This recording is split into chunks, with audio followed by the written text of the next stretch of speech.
Welcome back to the Profit CFO, where we are here with 3 pillars to help you understand what you are making, what you are keeping, and what you are spending in order to help you keep a lot more of that profit in your pocket. We have a very systematic way that we do it. I just want to quickly share that with you in today's video. So, without further ado, let's go ahead and get into it. So, when it comes to how much do I pay myself as a business owner, my first question is, do you know how much you need on the personal side? Most people are going to say, I think is not something that cuts it. So what we really need to do first and foremost is we need to create a budget on the personal side so we know exactly how much we need to plug into the business side to see if your business revenue can actually float that amount. Then we'll create a budget for the business. We'll plug in those numbers that you have first. And once that's created, we can start really adjusting the actuals. What do we look at to create the personal budget? On our side, we're looking at 3 months of your current spending just to kind of give us a couple of averages. We've got about 65 different categories that we look at. You don't have to do anything that intense. You can kind of break it down into debt repayment, irregular spending, fixed spending, variable spending, and discretionary. Figuring out what your numbers are, on a monthly, what's going out on that basis. That'll give you an idea of exactly what you need in order to float things. So say that number, I like using 10 just because it's a round number, it's $10,000. Then what we're going to do is we're going to take that one and we're going to plug it into the business side. Let's just say that the business revenue that's coming through is $25,000. So we know off the top there's going to be taxes on there. I can't tell you exactly how much that's going to be. That's why you need a really good CPA. So you can say, hey, I've got $10,000 that I want to take out. How much taxes am I going to be paying off of X, Y, and Z? These are my expenses. So we plug in the $10,000. We look at your expenses. We're going to kind of probably guesstimate a little bit on what the taxes should be. And we will see if we are black or if we're red at the bottom of our formula. If we are red, that means that we either have to trim the fat somewhere on some of the expenses, or you need to bump up the revenue if that's the actual amount that you want to keep. Okay. The other thing is, if it's red, we probably would go back to the personal budget and trim a little bit of the fat off of that. If we could cut that back down by $500 to $2,000 depending on how much you were over on the business side. Then we take that number and we plug it back in. We're playing so that you have a real true number on both sides and everything is taken care of. When we're looking at some of the ways to cut things back on the business side, we're looking at areas that are actually extremely high. And some of the questions that pop into my mind are, hey, is events high? Is your payroll high? If payroll's high, do you know what every single one of those people, what their job responsibility is? Do we know that they're not clocking in for extra hours? Do we know that there's not being a lot of time wasted on that side that could be costing you thousands of dollars? What is the percentage of your revenue?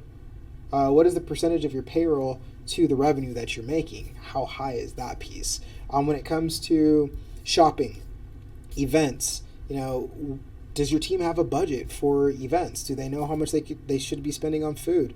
Does the office person have a budget for how much they can order for supplies? If you tighten some of these things up, it makes it really easy to tighten up the money that's flowing out of your business, which gives you an opportunity to take a little bit more of that home as a paycheck or in profit. So when we're looking at the business numbers, I kind of talked about we would make a guesstimate on the taxes, at least for the budget, just as a holdover until you have the opportunity to talk to your tax professional. But there's a couple of questions that you should be asking your tax professional. Hey, I want to take $20,000 home. Of this, what is the dollar amount that I should be setting aside for taxes?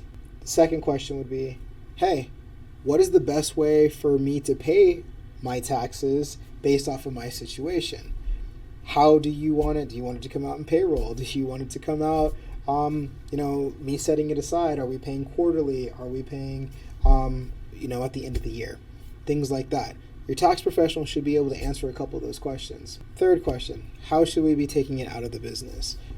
I just want you to know that if you need $10,000 and it is being run out of payroll, your take-home pay is not going to be $10,000. It's going to be $10,000 minus the payroll taxes, or minus the taxes that they're taking out during payroll. So your take home, like I said, is not going to be a full $10,000. A distribution where you move $10,000 over, you transfer $10,000 over will be, but then you don't have the taxes taken out. If it's $10,000, it's about $3K. That's going to be taxed. So in reality, that's the amount that needs to be taken from the business, the $13K, in order to make sure that you have enough, running through. Some accountants or CPAs are going to tell you, hey, you know what, if you want to take $13,000, this is what we're going to run through payroll. This is what we're going to do as a distribution. Got a couple of clients that are, doing things like that. I've got some that are running payroll through on a regular basis. Again, depending on we touched on this in another video, but depending on what type of structure you're set up with, you actually have to take money through payroll. So again, you want to have conversations with your tax professional to make sure that you are solid and ready to go, especially when tax time comes around, because you don't want to be in trouble with the IRS. And then the last thing, when you are trying to figure out exactly how much you could be paying yourself, should be paying yourself, want to be paying yourself, is really, can the revenue of the business float the amount that I want to take? I was talking to a client and they were trying to add a couple of different services from the business. We were trying to figure out the why, how much they wanted to add. They're like, well, I want to be taking home about $250,000 a year. But with the services they were adding, there wasn't enough revenue coming in off of the minimal amount of products that they wanted to add in order for them to be able to take $250,000. So we had a conversation about either resetting expectations or reconfiguring exactly what you need to be bringing in revenue-wise.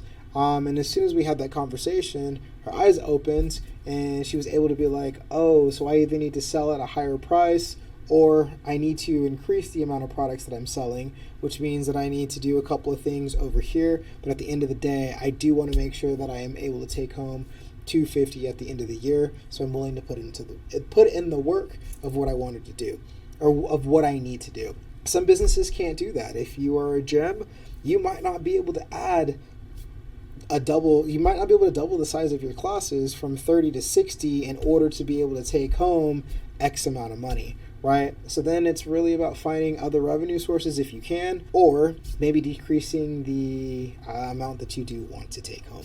So the three questions that you really want to ask yourself: what do my sales need to be in order for me to be able to take home the amount that I want to take home?